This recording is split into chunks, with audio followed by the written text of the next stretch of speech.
I'm so sorry, ma'am. I know you need this medicine, but it looks like it's not covered by your insurance.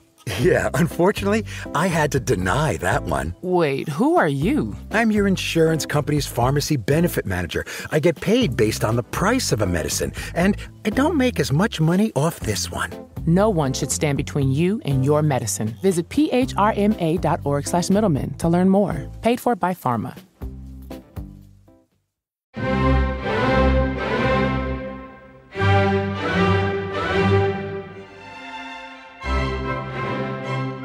Welcome to Beg to Differ, the Bulwark's weekly roundtable discussion featuring civil conversation across the political spectrum.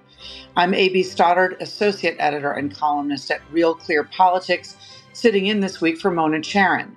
I'm joined by regulars Linda Chavez of the Niskanen Center and Damon Linker, who writes Notes from the Middle Ground on Substack.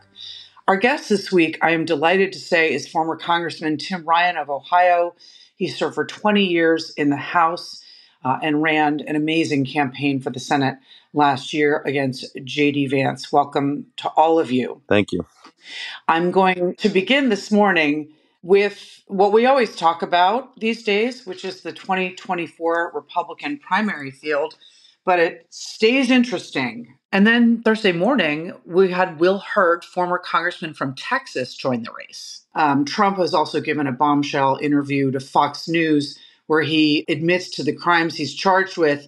And stunningly, his numbers are softening just a bit in a new CNN poll. So to level set, before we discuss, I want to play my favorite clip from Brett's interview with Trump the other night, if we can roll on that.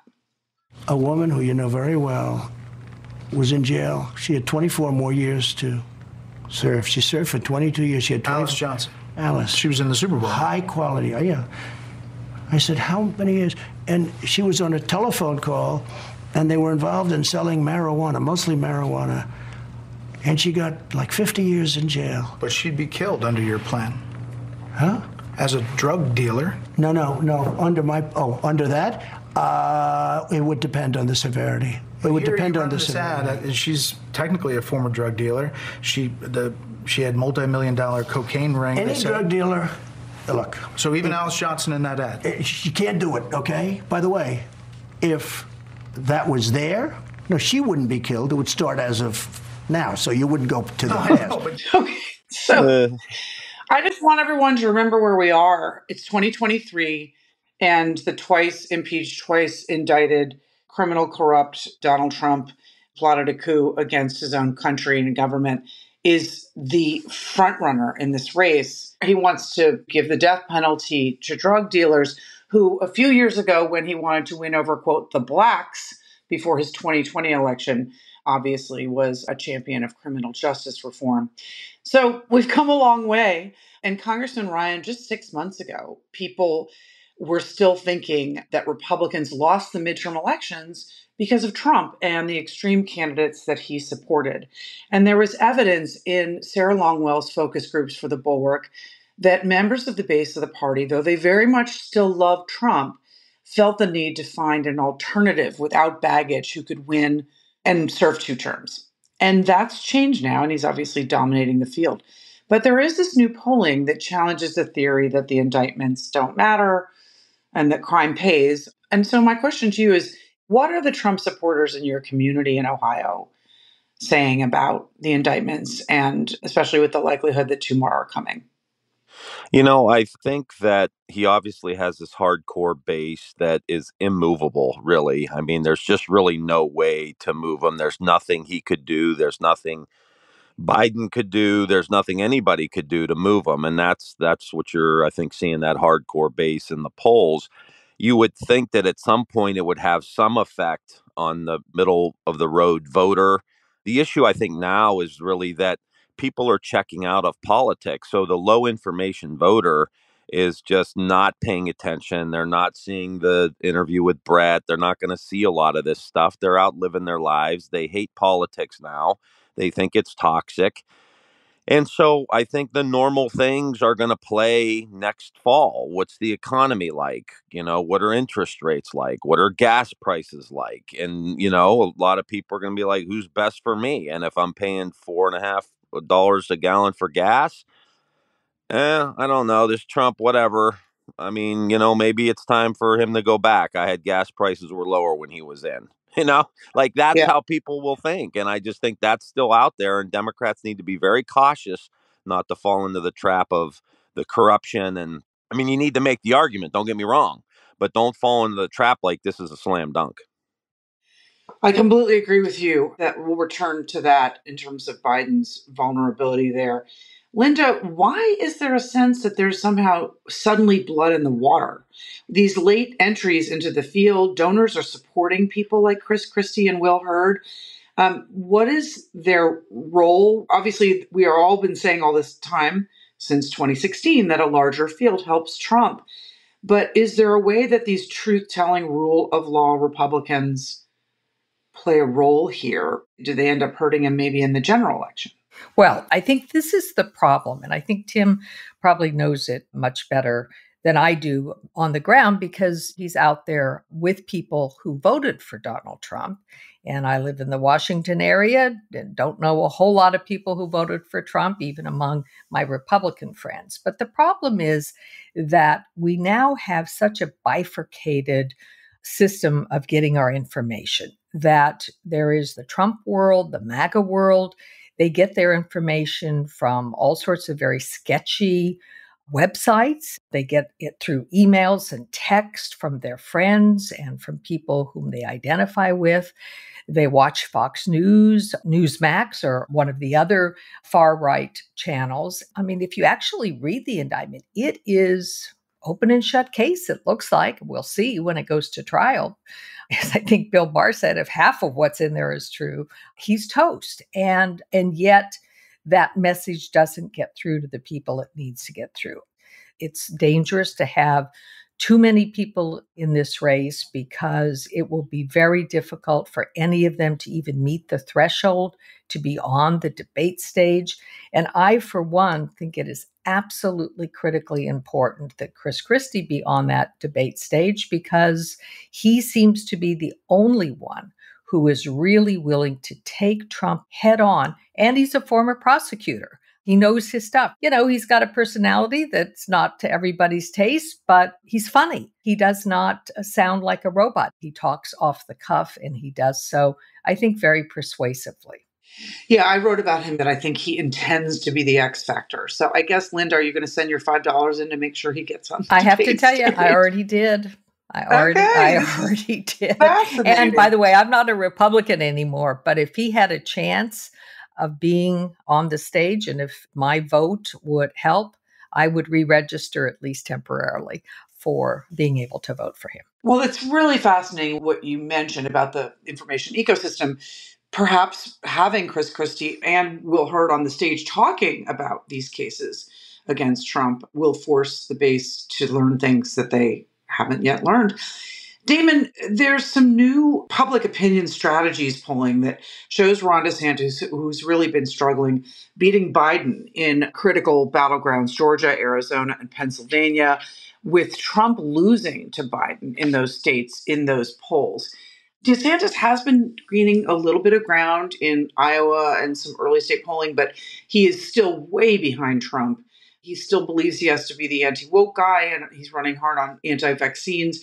Where do you see that going? And do you think that he is going to be able to topple Trump from the right, or does he eventually have to start talking about the seriousness of these charges? Well, I certainly don't see any evidence yet that DeSantis is going to try to best Chris Christie in going after Trump. It's a weird situation where DeSantis really truly does seem to be running a campaign where he wants to simply be the guy who's in the lead among the non-Trump options when Trump either collapses on his own or maybe a surrogate like Christie takes over in his place and actually does the dirty deed, but DeSantis benefits from it because Christie's behind him.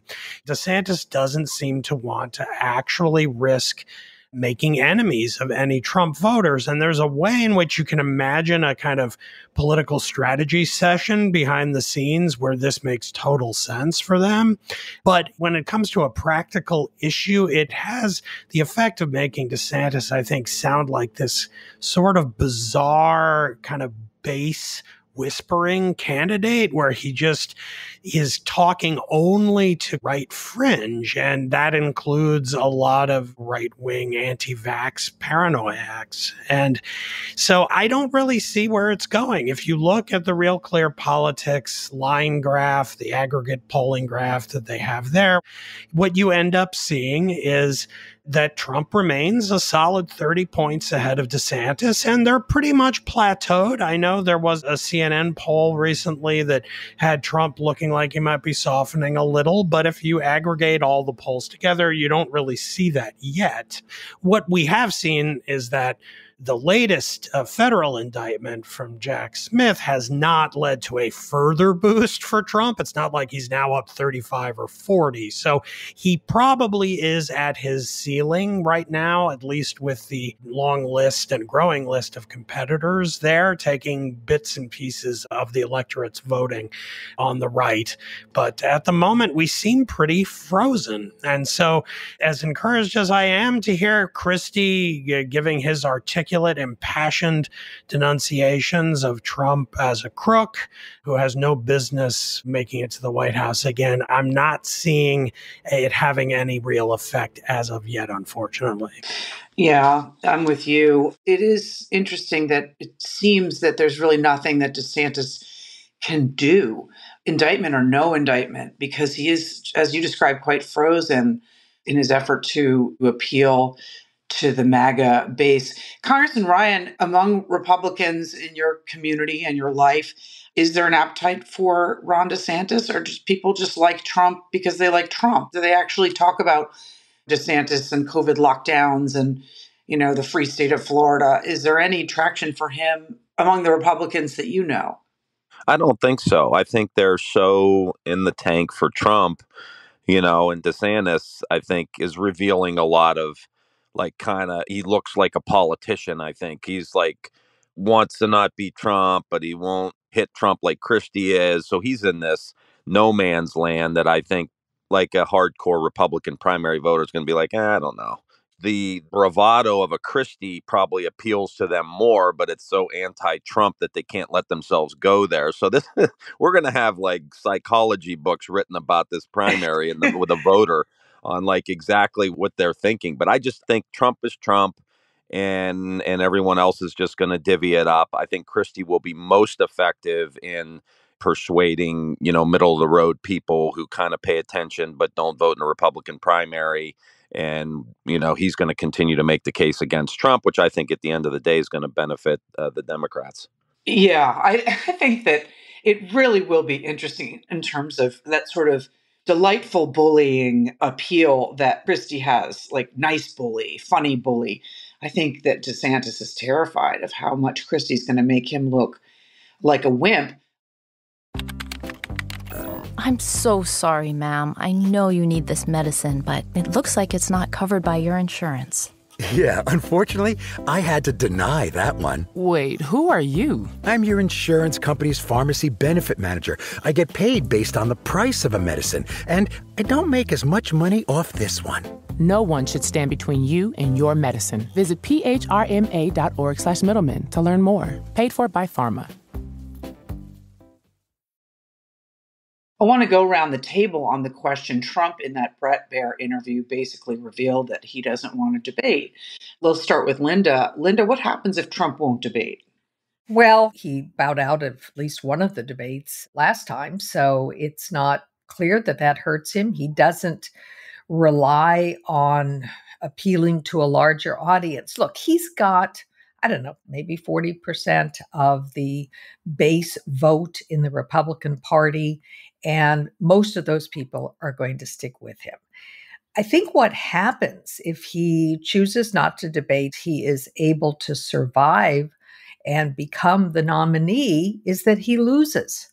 And, this theme that what he is a loser, is the most powerful argument against him, at least for the Republicans who know that if he's at the top of the ticket, it isn't just that Donald Trump will lose, it's that they stand the chance of losing the House of Representatives.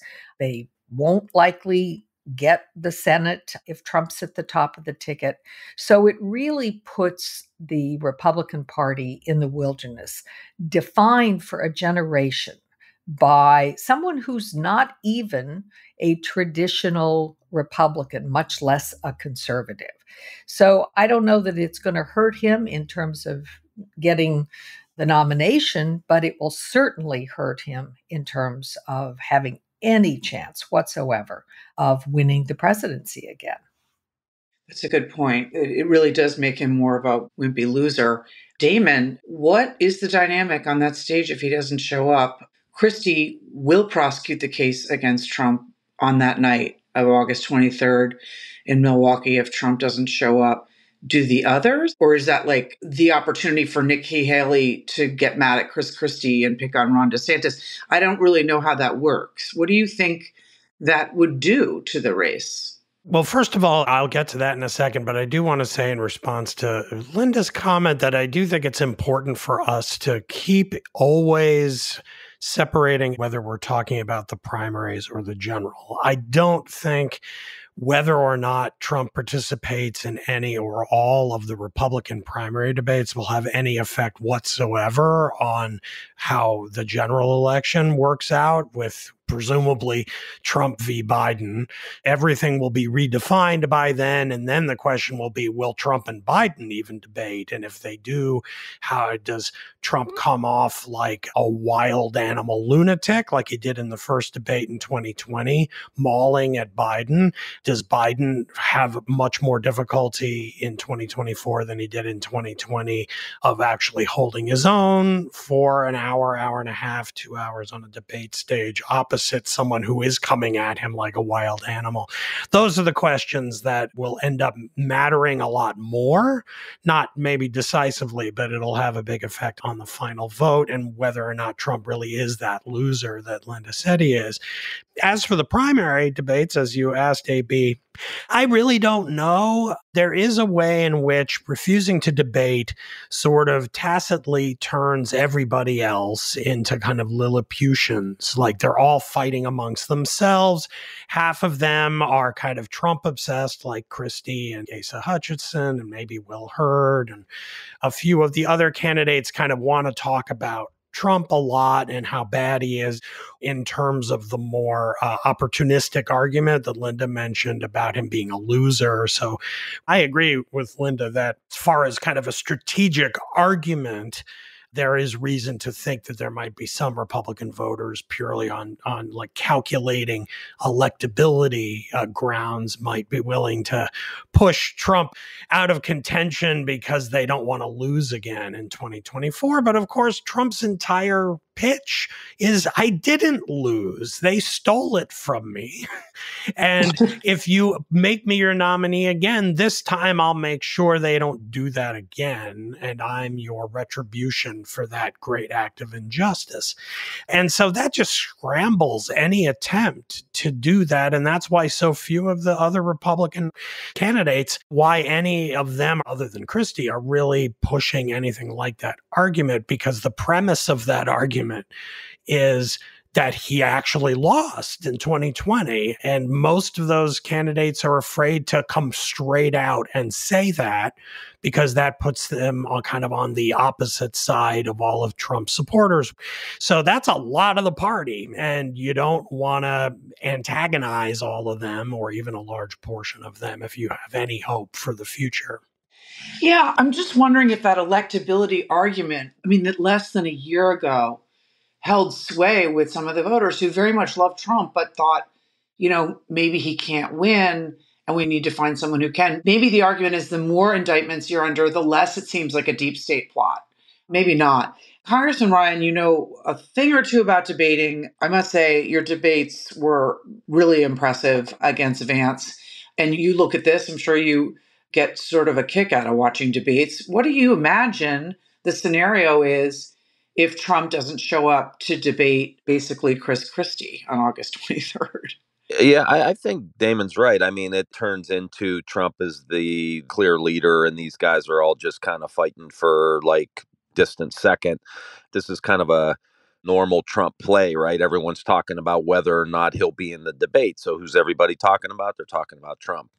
And Yeah. if he shows up, and he's keeping everyone else on their toes, will he show up? Won't he? And I think psychologically, he's obviously very, very good at keeping everybody on their toes, stealing the limelight, having people talk about him regardless if he's in or out. And that's what he's doing now. As I was listening to Linda and Damon talk about this, like to me, it's like Christie's making the argument, hey, I had a Democratic legislature, I could get things done, da da da, which may be very good in a general election, but in a Republican primary, it's more like screw the Democrats. We don't want to work with them. They're evil. These people are trying to destroy America. Yeah, the whole kind of extreme, January 6th line of attack. And Christie's saying, I've worked with these people. And Trump's going to say, we don't work with those people. They're evil. They're trying to destroy the country. They're trying to destroy me. They stole the election, deep state, and all that crazy stuff.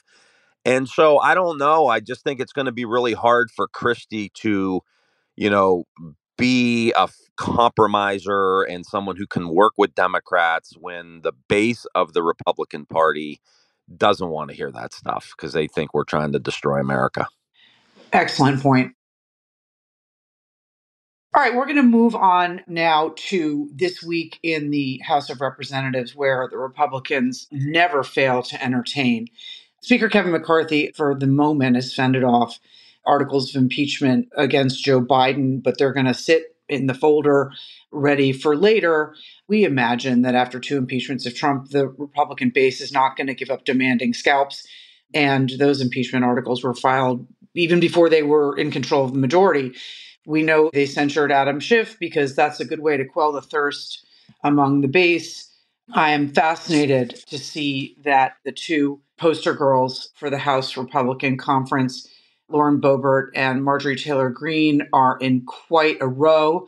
Right Wing Watch first reported Lauren Boebert appeared on their Victory Channel's Flashpoint program after introducing her article of impeachment. And she said, all glory to God, this is grace. This is God's empowerment and his ability and staying grounded, rooted in the word of God. She said she's being directed and led by God. But she wants everyone to know that what we're doing is right and righteous, and history will prove that. And her friend Marjorie Taylor Greene is furious. And people overheard their exchange on the House floor, where Marjorie Taylor Greene, according to the Daily Beast, said, I've donated to you, I've defended you, but you've been nothing but a little bitch to me.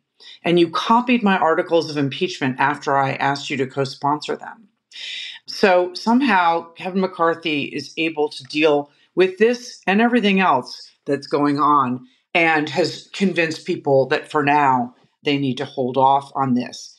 Linda, obviously this is what happens when people get close to power. McCarthy has successfully co-opted MTG. She's now one of his lieutenants, and so Matt Gaetz and Lauren Boebert now are like the House rebels, and they're in better stead with the right-wing media universe and better able to, fundraise off of this.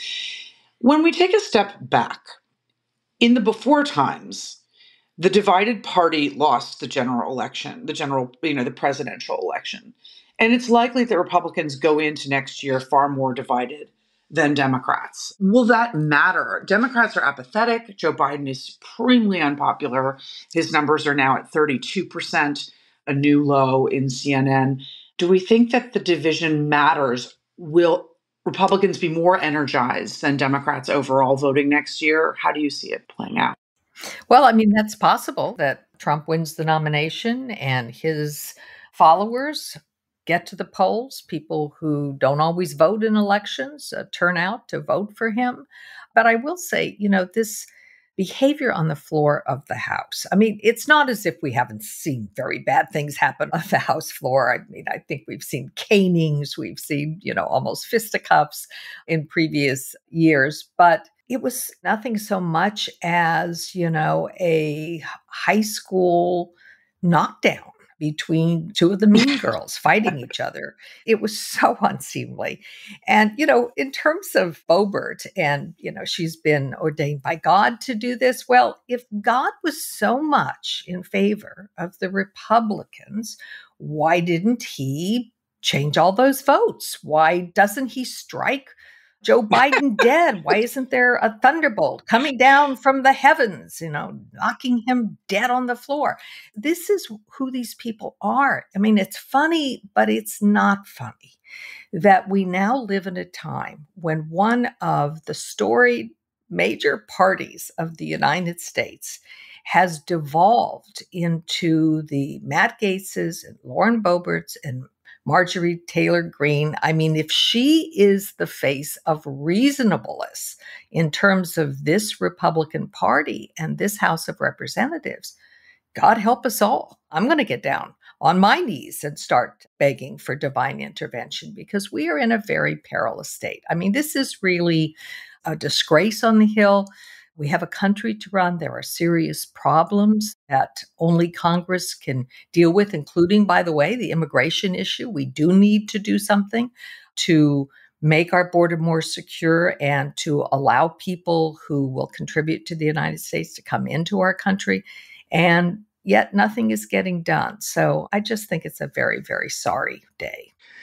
Yeah. Unfortunately, what it does when average Americans of any information level behold this, they just believe that that's what their government is. And it obviously discourages good people from running for the House and increasingly the Senate. So Speaker McCarthy has promised his members, who want impeachment, that Chairman Comer, head of oversight, is on this. He's investigating the Biden crime family, and we have a process.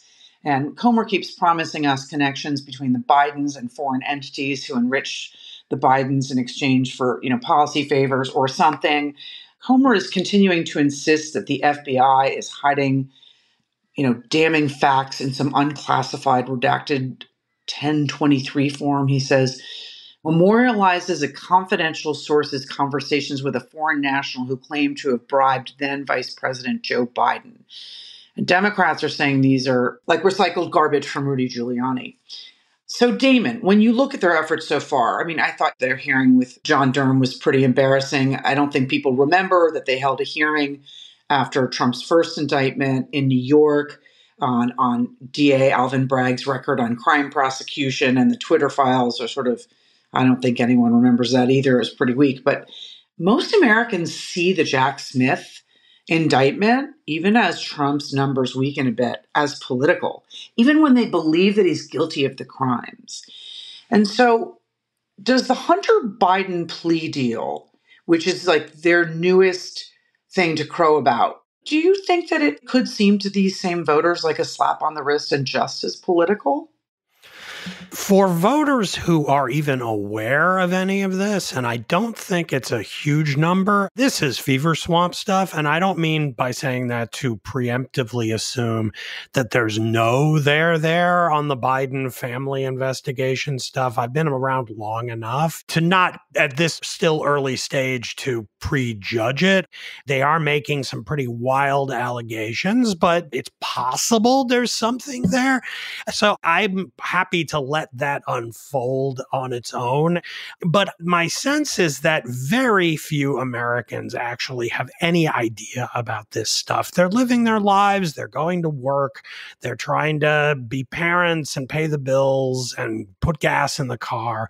And this is the kind of stuff that, right-wingers who spend a lot of time online and watching, as we said earlier in the podcast, not just Fox News, but OAN and the other kind of further out right-wing sources in those areas of the information ecosystem.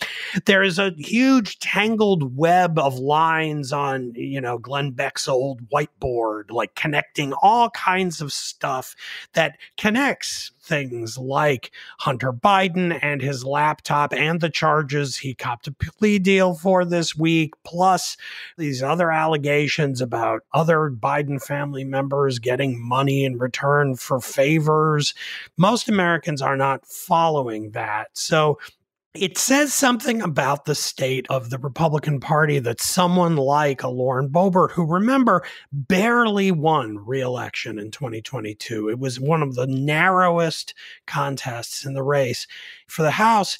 And she has decided that the best way to go forward, either to solidify her standing in her district or to have a catapult to some kind of far fringy media deal if she loses in 2024, is to stake out this kind of even more extreme position than Marjorie Taylor Greene. As far out and crazy as she is, she's sort of decided, I'd like to do a little governing here, so I'm going to ally with Kevin McCarthy and be close to the position of greatest power in the caucus. I agree with Linda that it's one of those moments where I sort of watch what's going on in Washington and think, how is it possible that we remain a major world power while our political system is like collapsing into this kind of utter nonsense? I just don't know. It's a sad day. Yeah, I mean, this is very successful for them in the short term. They go on OAN and Newsmax and Fox making all kinds of allegations they've yet to prove, and it's just excellent for their fundraising. I don't know what Boebert fancies herself doing a few years from now if she loses her election, but isn't the message that they learned from the Benghazi probe that Hillary lost in 2016, and you can do enough damage to make people really angry about the deep state protecting Democrats? And there were many members, Republicans on the record, saying that the impeachment, the voters are going to demand it, and they'll definitely get around to it. So I don't even think they'll be satisfied and sated by an impeachment of Alexander Mayorkas or Merrick Garland. I think they're going to have to impeach Biden just, I guess, on the border if they don't find what Damon talked about in terms of, solid connections between some kind of influence peddling with foreign nationals. Congressman Ryan, what do you think about the way that the Hunter Biden plea deal lands with most Americans who still believe that a lot of this stuff is politicized? Yeah, I agree wholeheartedly with the idea that most people don't know anything about it. I'm sitting outside of school in central Ohio. There's a baseball game. There's a football camp. If I went around and asked all the parents here, hey, what'd you hear about that Hunter Biden case? I, I think most people would have no clue what actually was going on. And so it is red meat for the base. I think, that the idea of impeachment and all of these things, I think like are going to alienate those middle of the road voters. And the Hunter Biden case, it is Hunter Biden. It was a Trump appointed prosecutor, which I think knocks the legs out of the argument right from the get go. But the idea, like anybody knows that if you have somebody who has an addiction and they ended up having a gun at some point while they were dealing with their addiction and they get caught and they go to court and it's like a first time offender, there's circumstances. Most people aren't going to get prosecuted and go to jail. It's just the way it works. You can be in Franklin County, Ohio. You can be in wherever in the United States. Like that's how these cases are handled. So it's not really that out of the line other than when you view it through a political lens from the extreme right wing and Biden's evil and he's corrupt and it's a mob family. People are going to vote their pocketbook. Period. End of story. We talk about it every election. There's all these different issues. People vote their families, they vote their pocketbook, they vote safety. These other things are just distractions that we talk about. But at the end of the day, people start focusing in the fall of next year around economic issues, gas prices, healthcare costs, safety in their own community. And that's it. And that's how it's probably going to roll again. And so if the economy is going okay, and, they'll think, well, Biden's old and I wish he was younger and I wish he was this and I wish he was that. And I don't know if I want to deal with 4 more years of Trump and gas prices are $2 a gallon. Let's just keep things as they are. That's how it's going to go down, I think. Yeah, I think the gas won't be $2 a gallon. And I think that if everyone is looking at the price of eggs and gas and the age of Trump and Biden, I think Trump wins. Not a problem, considering that he only lost by fewer than 45,000 votes in 2020. So, Congressman Ryan, just watching Kevin McCarthy as Speaker these last few months, a lot of us think that the Senate will go Republican next year and the Democrats can likely take back the House. And I think McCarthy agrees with me on that. And after he cut the deal with Biden to avert default, knowing that would be the worst thing for his party, all credit to him for realizing that avoiding default was worth losing his speakership. How well do you think he's containing his hardliners? And do you think it's like a foregone conclusion that they're going to shut the government down in September? I have a hard time predicting, but I think the right wing's getting some pushback in the middle of the road seats, those Republicans who hold seats that Biden won, like they're very, very concerned. Ken Calvert, these guys out in California, I think they're very, very concerned. I noticed Calvert even said, something negative against the impeachment thing. He barely won out in California. So I think it's going to be a fight. It's going to be messy. I think that the exact same thing's going to continue. There's going to be chaos within the House caucus. Whether or not they shut the government down, who knows? They will certainly try. And that may be the end of Kevin McCarthy. Who knows? But it's not going to be good for them. I mean, and that's, again, with the economy, if everything's looking stable and Trump is having all of his issues and he gets the nomination and the Republicans are crazy and you have Boebert and Marjorie Taylor Greene, in a fight with each other going into the fall, and that continues, people are going to vote for stability. And so I think it's just going to continue to be chaos on the Republican side. I don't think there's any evidence that it's going to change at this point. I mean, you got a bunch of egomaniacs that are in charge, and like everybody can get on TV. Everybody can, send out a fundraising email. Everybody can get the attention they want to fill their emotional voids in their own lives. And so there's no end in sight that this is going to stop. Yeah, I just think that after that deal came around, there's so much pressure from the right wing, like Steve Bannon saying that McCarthy was Hakeem Jeffries' bitch. That is just, and that Hakeem Jeffries was the man, right? I just think that they're going to have to light a kitchen fire to invoke John Boehner at some point. I want to go back to Linda because I think Congressman Ryan and I both feel that Trump has a good chance to beat Biden. Linda believes that he's, electoral disaster.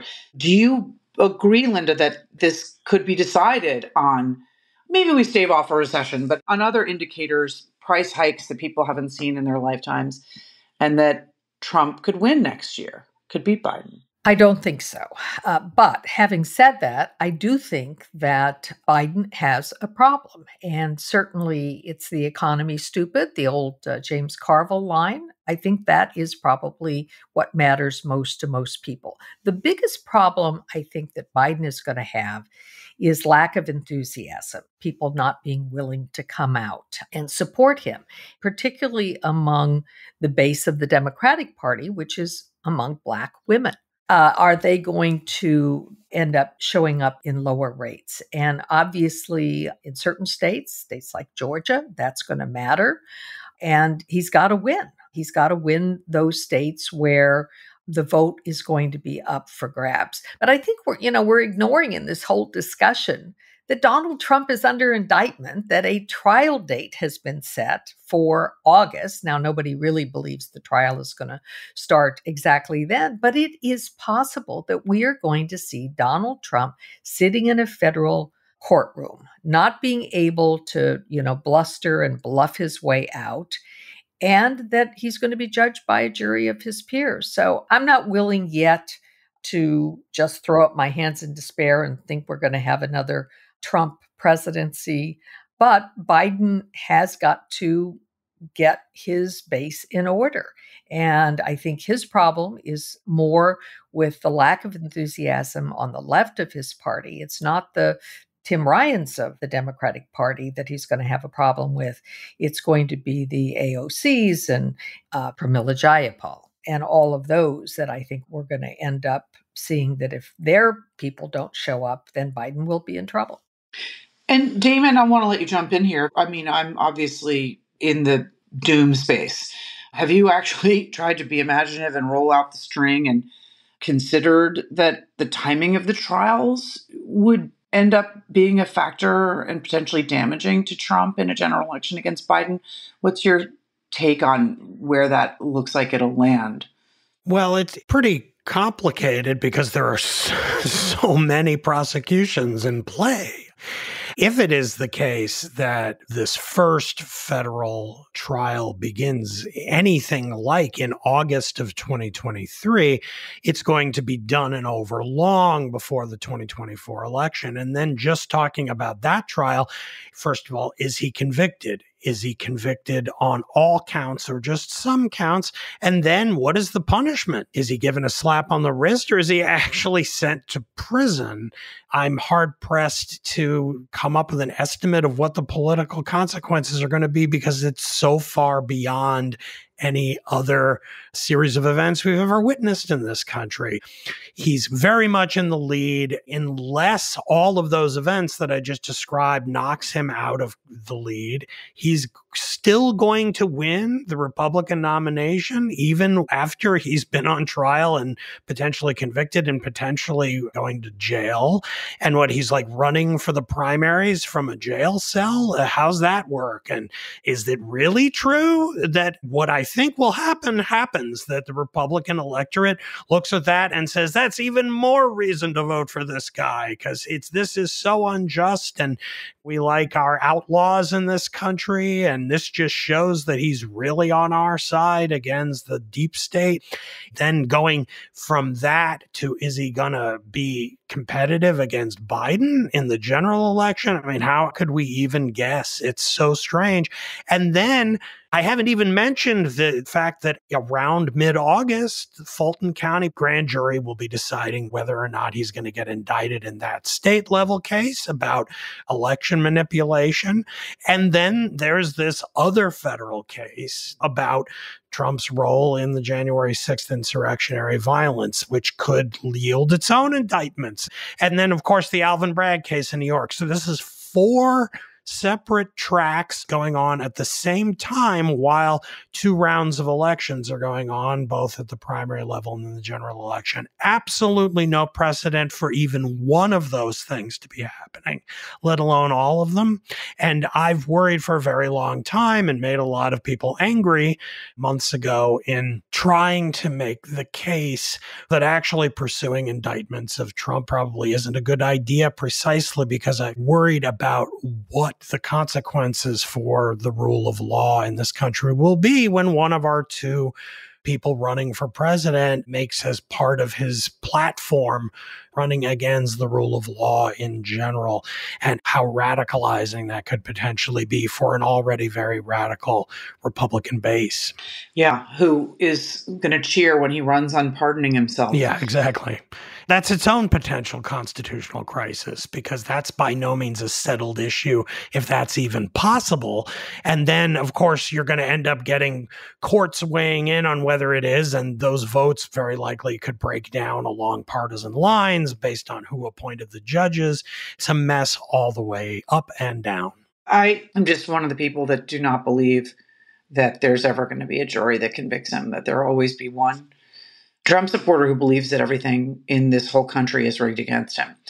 But yeah, it's too surreal, all of it, to even contemplate. Amazing discussion. Let's move on to our highlights and lowlights for the week. Linda, what do you have for us this week? Well, it's a low light. It's on a topic that I frequently talk about. We got a report from the United States Census Bureau that the median age in the United States has reached a record high of 38.9 years. And just to sort of put this in perspective, in 1980, the median age was 30, and it has been slowly climbing. There are lots of reasons for it. Mostly, people aren't having as many kids as they used to, and people are living longer than they used to live. But it's also true that one of the reasons that age is climbing is that we are letting in fewer immigrants who tend to be younger, of working age, and at least for the first generation, have slightly higher fertility rates than the native born. And this is a problem. It's certainly a problem going forward in terms of whether or not the United States can continue to be able to support our older population. When you have half of the country now over 40 years of age, that means that you're going to have fewer workers being able to support the people who are on Social Security and on Medicare. And that will bring the kind of crisis we've seen in other countries. I mean, this is the way that Europe has gone. It's the way that much of Asia has gone, certainly Japan. And it's a real problem. So that's my low light of the week. Yeah, it's policymakers are going to have to get their act together on immigration for that needed workforce, or they're going to have to convince Generation Z and beyond that this is a society worth bringing children into. Damon. Well, this very much fits with most of what we've been discussing on this episode. I actually have a kind of slew of lowlights all related to similar themes. I'm with AB in being quite dark and pessimistic about Trump's prospects. I think he probably will be the nominee, and I don't think he's anything like a shoo-in or evenly matched with Biden. But one thing that will give him an advantage that we do not want him to have is if we see certain things that I'm going to talk about now. For instance, Bloomberg had a piece this week talking about how Cornel West, who is a left-wing, sort of religious academic theorist with a bit of a following, he has declared that he's running in the Democratic primaries against Joe Biden. I don't think he'll go very far, but Jill Stein, whose campaign played such a small but very decisive role in Hillary Clinton losing the election, is working to get Cornel West on the Green Party candidate ticket in 2024. All it would take is, given how narrowly divided the electorate is, for a percentage point or two in a few key states for that to throw the election. And likewise, you also have several ultra-rich tech bros, including Elon Musk, David Sachs, former Twitter CEO Jack Dorsey, trying their damnedest to make Robert Kennedy Jr. a thing. He doesn't have much of a shot at all against Joe Biden, but he could weaken Biden somewhat, and all of that big money support could end up convincing Kennedy to run a third-party contest or to pick up the endorsement of some marginal party on the left to end up on ballots. So you put those two things together, and then Trump really does have a shot. And I shudder to think what that could portend. Really, really interesting under the radar factors that the Democrats somewhere in that brain trust are hopefully taking into consideration.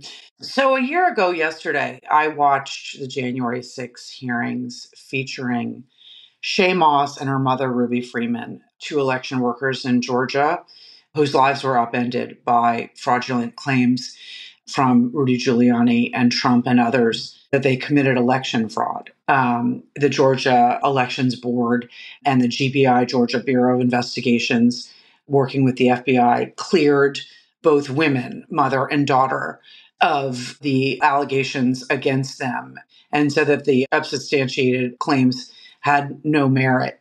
And they were accused by Giuliani of passing USB drives like vials of heroin or cocaine during the ballot counting when one of the two women had handed the other one a ginger mint. The entire thing was recounted, how their lives were pretty much destroyed in their testimony before the January 6th committee. The 2.5 years of their lives have been completely upended over these false claims led by Trump and Giuliani, but obviously that led to threats from so many people to the point where they had to move out of their homes. Ruby Freeman lost her business, and Shaye Moss left her job as an election worker and hid in the house. It is a heartbreaking story. Their testimony combined is less than an hour. And for anyone who missed it, I highly recommend you take the time to watch that hearing from June 21 of 2022 to learn what can happen in this country when people like a president can send a mob after innocent people. It is really a stunning story. So I just wanted to highlight that they've been cleared, but far too late in my opinion. Thank you to everyone today. Thank you so much, Congressman Ryan, for joining us. Thank you to Linda Chavez and Damon Linker. Our producer is Katie Cooper. Our engineer is Jonathan Seary. And our editor is Aaron Keene.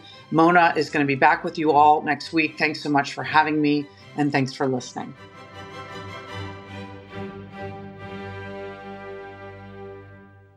The Bulwark Podcast focuses on political analysis and reporting without partisan loyalties. Real sense of deja vu sprinkled on our PTSD. So things are going well, I guess. Every Monday through Friday, Charlie Sykes speaks with guests about the latest stories from inside Washington and around the world. You document in a very compelling way all of the positive things that have come out of this, but it also feels like we have this massive hangover. No shouting or grandstanding.